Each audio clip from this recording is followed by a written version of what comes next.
आज बीजेपी कांग्रेस के इतने बड़े पैमाने पर आंदोलन चंद्रशेखर रावण के साथ हो रहा है, कई लोग जा रहे हैं, तो इनको क्यों नहीं बीजेपी कांग्रेस रोक रही? इसलिए नहीं रोक रही क्योंकि वो उनकी उनकी देन है। वो बहुजन समाज पार्टी का सिर्फ वोट काटने के लिए उसको खुला छूट दे रखी बीजेपी कांग्रेस ने। वो बीजेपी कांग्रेस मनुवादियों को खूब गाली बक रहा व्यक्ति। लेकिन हम जिस समय बकते थे तो हमें बीजेपी कांग्रेस के सरकार ने रोकने का काम करा था। आज इसको रोकने क्यों नहीं कर रहा? क्योंकि उनके द्वारा ही खड़ा हुआ व्यक्ति है वो। ये नमस्कार दोस्तों, मैं उदयवंत सिंह अगर आप देख रहे हैं नया संता न्यूज़ का खास एपिसोड देश का विकास या देश का विनाश। तो हमारे साथ मौजूद हैं इंदौर की बहुत बड़ी शख्सियत हैं जो बहुजन समाज पार्टी में लंबे समय से संघर्ष किया है और बहुजन समाज पार्टी को यहाँ पूरे देश में नहीं, यहाँ के जो ज़िला है पूरा इंदौर ज़िला पूरा यहाँ खड़ा भी किया है। उस शख्सियत का नाम है इंद्रपाल जी, इंद्रपाल बौद्ध जी। पहले तो हमारे एपिसोड में आपका बहुत बहुत स्वागत है sir. Thank you sir, thank you. पहला सवाल है कि बहुजन समाज पार्टी की इस बार 2024 के इलेक्शन को लेकर किस तरीके से इंदौर लोकसभा क्षेत्र में किस तरीके से तैयारी चल रही है?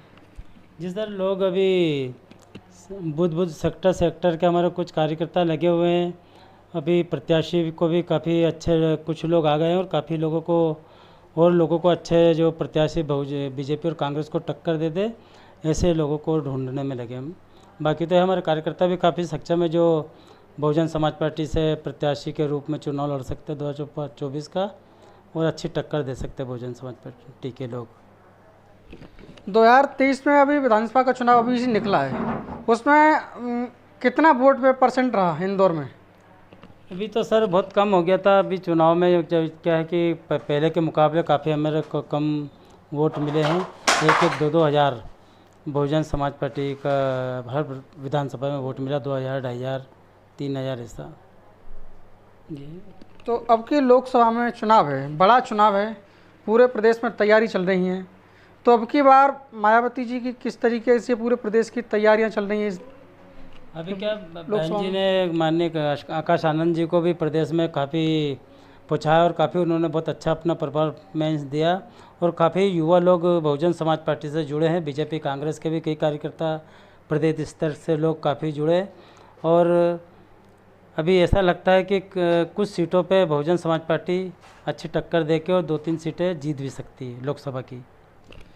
इस समय कांग्रेस पार्टी भी संविधान बचाओ भारत जोड़ो न्याय यात्रा निकाल रही है, उसके हिसाब से क्या इस संविधान जितना कांग्रेस पार्टी बचा सकती है कि नहीं बचा पाई? अगर कांग्रेस पार्टी संविधान को बचाती तो बीजेपी इतना आगे बढ़ नहीं पाती, ना बहुजन समाज पार्टी की स्थापना मनोहर काशीराम साहब को करना पड़ती। दोनों एक सिक्के के दो पहलू हैं। कांग्रेस भी सिर्फ आज बोल रही है, लेकिन अगर सही में अगर संविधान का पालन करती तो बीजेपी भी इतनी नहीं बढ़ पाती, ना बहुजन समाज पार्टी की स्थापना होती अगर बाबा साहब के संविधान का पूर्ण रूप से कांग्रेस इसका पालन कर लेती संविधान का। तो ये तो सब खोखली बातें। किसी भी रूप में जो बहुजन समाज का आंदोलन काशीराम साहब ने लेके चला था, आज राहुल गांधी को चीज़ समझ में आ रही कि बहुजन समाज बड़े पैमाने पर आज बाबा साहब की विचारधाराओं को शामिल हो चुका है, उसमें समझने लगा है, लेकिन वोट के रूप में एकजुटता नहीं हो पा रही है। तो उसी को एक अच्छी विपक्ष, दूसरा बीजेपी के मुकाबले सबसे विपक्ष सबसे मजबूत है देश में तो कांग्रेस बहुजन समाज पार्टी के विचारों को बुनाकर अपनी सत्ता पुनः स्थापित करना चाहती है। बाकी खोखली बातें कांग्रेस की कि संविधान को बचा लेगी। बहुजन समाज पार्टी की पहचान है कि इस देश में आंदोलनकारी पार्टी है तो बहुजन समाज पार्टी। कांशीराम साहब ने पूरे देश में आंदोलन खड़ा किया था, उस आंदोलन से लाखों कार्यकर्ताएं, हजारों लीडर निकले थे। अब वो लीडर कहीं दिखते नहीं, कहीं नज़र नहीं आते, आंदोलन भी नहीं दिखते बहुजन समाज पार्टी की।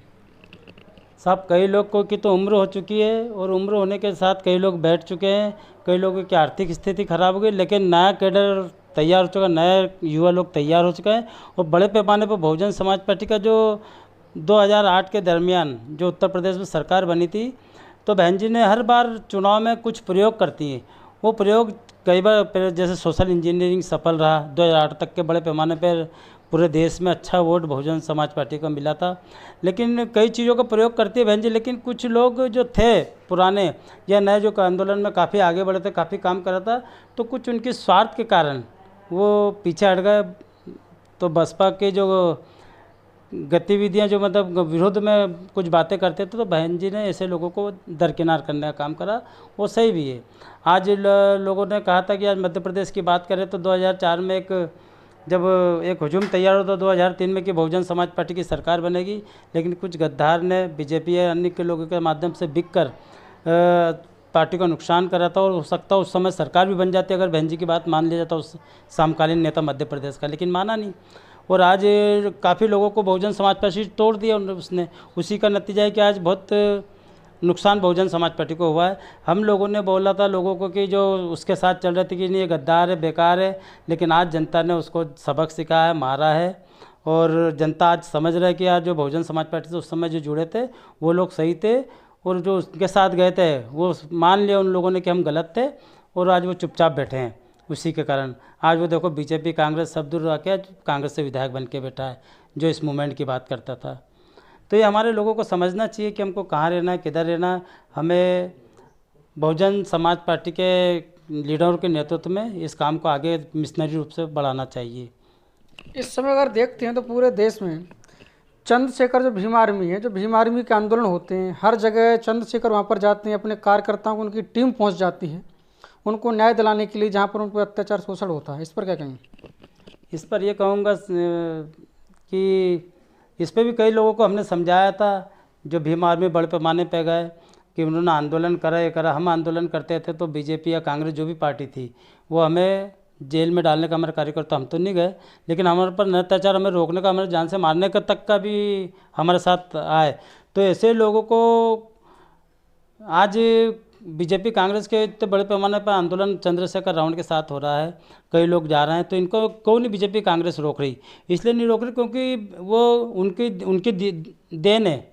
वो बहुजन समाज पार्टी का सिर्फ वोट काटने के लिए उसको खुला छूट दे रखी बीजेपी कांग्रेस ने। वो बीजेपी कांग्रेस और मनुवादियों को खूब गाली बक रहा है व्यक्ति। लेकिन हम जिस समय बकते थे तो हमें बीजेपी कांग्रेस के सरकार ने रोकने का काम करा था। आज इसको रोकने क्यों नहीं कर रहा है? क्योंकि उनके द्वारा ही खड़ा हुआ व्यक्ति है वो। ये पैसा भी मिला है, सब कुछ मिला है। इसका प्रमाण हमें पिछले चुनाव में हमने लोगों को बोला भी था कि ये व्यक्ति बिका हुए, और उसमें उनके प्रदेश स्तर के लोगों ने बीजेपी के लोगों से कार वगैरह सब उनसे पैसे लेके चुनाव लड़ा, और आज कई लोगों को पता पड़ा है जो वापस लौट कर बहुजन समाज पार्टी में आ रहे हैं। कांसीराम साहब के समय में जो बहुजन समाज पार्टी की विचारधारा से जुड़ा हुआ व्यक्ति था उसको टिकट दिया जाता था। आज बहुजन समाज पार्टी जो विचारधारा है, बाबा महापुरुषों की विचारधारा पर जो चलता है न चलता है, पर लेकिन कार्यकर्ताओं को तवज्जो न दे करके अन्य लोगों को पार्टी टिकट देती है, विधानसभा से लेकर के लोकसभा तक की। इस पर क्या कहेंगे?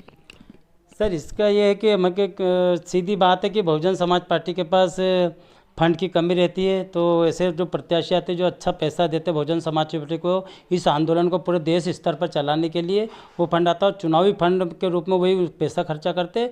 और ऐसा लगता है जब हमारा व्यक्ति तो मिशनरी हमें तो वोट देगा, लेकिन कुछ स्वार्थी लोग रहते हैं, उसको टिकट नहीं मिल पाता है तो वो दुष्प्रचार करता है।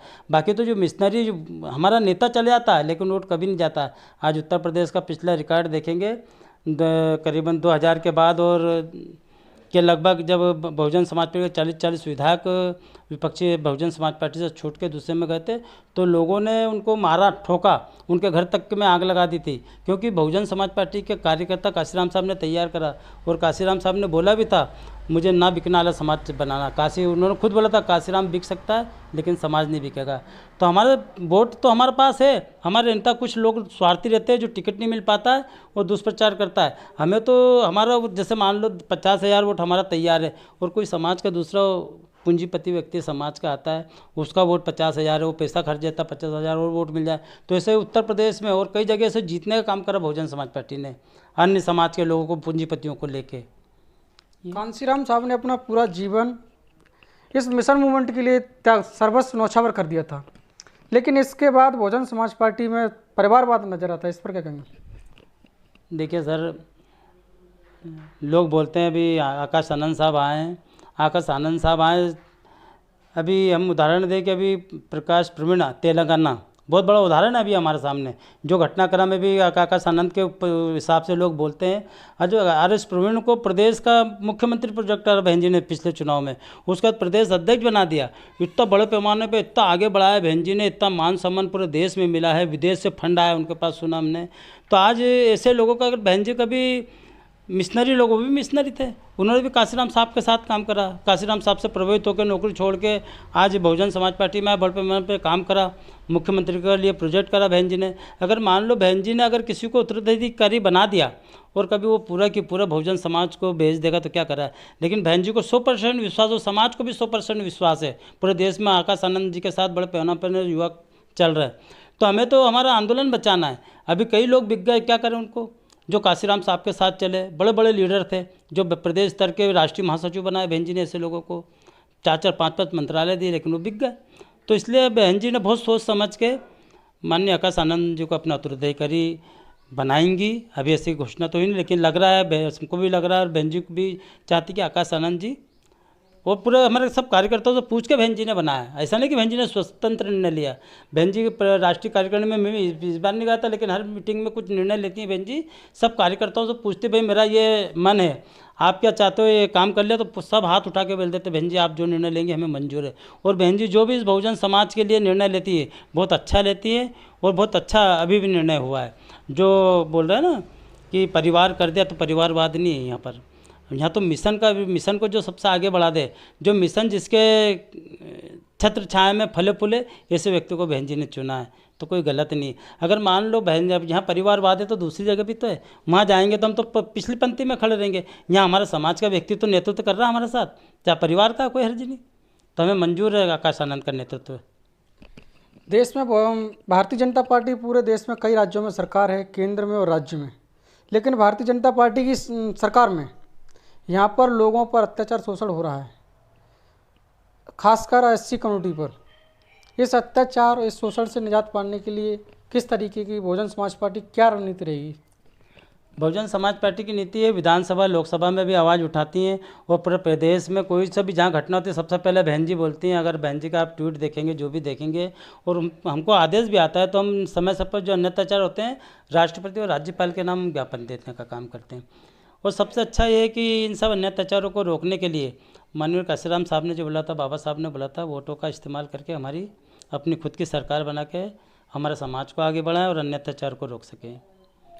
कांसीराम साहब की विचारधारा में अब की बहन जी की विचारधारा में क्या अंतर है? क्यों बहन जी का जो मिशन मूवमेंट था, जो आगे की जाने के बजाय पीछे को खिसक गया है? नहीं, मैं नहीं मानता पीछे सरकार, क्योंकि जो बहन जी ने प्रयोग करा था एन पेन करके सरकार देश में बनाने के लिए कुछ प्लान करा था, उस प्लान जब बहन जी मैंने बोला ना, हर चुनाव में बहन जी प्रयोग करती हैं, और बहन जी जैसा लीडर मैं तो कह रहा हूँ देश ही नहीं विदेश में भी नहीं मिलेगा। बहुत बुद्धिजीवी ये है कि हमारा समाज बहुत दबा हुआ है, पूंजीपतियों ने दबा रखा है, तो खुल के आते नहीं है। जहाँ जहाँ हमारी दबंगता है तो हमने तू पे तू लड़ाई लड़के चुनाव में हमारे प्रत्याशियों को जिताने का काम करा, लेकिन हमारा आज भी कई समाज के लोग दब्बू हैं जो दबे हुए हैं। तो बहन जी के जो काशीराम साहब की विचारधारा, इसमें बहन जी का रत्ती भर भी कोई पीछे हटने का काम नहीं हुआ है। बस ये है कि वो आइडियोलॉजी वही है। आज हमारा जो कैडर, बहन जी ने बोला था ना कैडर मत लो, ये तो कार्यकर्ता की कमी है, कार्यकर्ता रह नहीं पा रहा। आज भी हमारे कई कार्यकर्ता हैं जो कैडर लेके इस मूवमेंट को आगे बढ़ा रहे हैं। कार्यकर्ता नए नए तैयार कर रहे हैं, कुछ नए तैयार हो रहे हैं। तो बहुत बहुत धन्यवाद सर, आज उन्होंने बताया कि बहुजन समाज पार्टी जो राष्ट्रीय सुप्रीमो, जो राष्ट्रीय अध्यक्ष हैं बहन कुमारी मायावती जी, सभी कार्यकर्ताओं का, सभी जो पदाधिकारी, उनका इतना अटूट विश्वास है, इतना भरोसा है कि जो बहन जी जो भी निर्णय लेंगी वो समाज हित में होगा, समाज हित में होगा, समाज का उससे उद्धार होगा, समाज का उत्थान होगा। 4 बार बहुजन समाज पार्टी को उत्तर प्रदेश में सरकार बनी थी, वहाँ पर तमाम कॉलेज, विश्वविद्यालय, तमाम यूनिवर्सिटी, वहाँ पर तमाम हॉस्पिटलों की सुविधाएं मिली थी, गरीबों को वहाँ पर आवास की सुविधाएं, तमाम शिक्षा में भी सुधार आया था। तो जब बहुजन समाज पार्टी जहाँ पर भी सरकार बनती है तो वहाँ कई मायने में अधिक मात्रा में सुधार होता है, जिससे समाज और उसमें जो भी छोटी पिछड़ी जाति उनकी प्रगति हो, उनकी समृद्धि हो, और जिससे ऊंची वाली जातियाँ उनके बराबर वो पहुँच सके। तो ऐसी खबरों को देखने के लिए हमारे साथ बनी रही। नए समता न्यूज़ को सब्सक्राइब करें, फेसबुक पेज पर देखने से फॉलो कर लेना। धन्यवाद।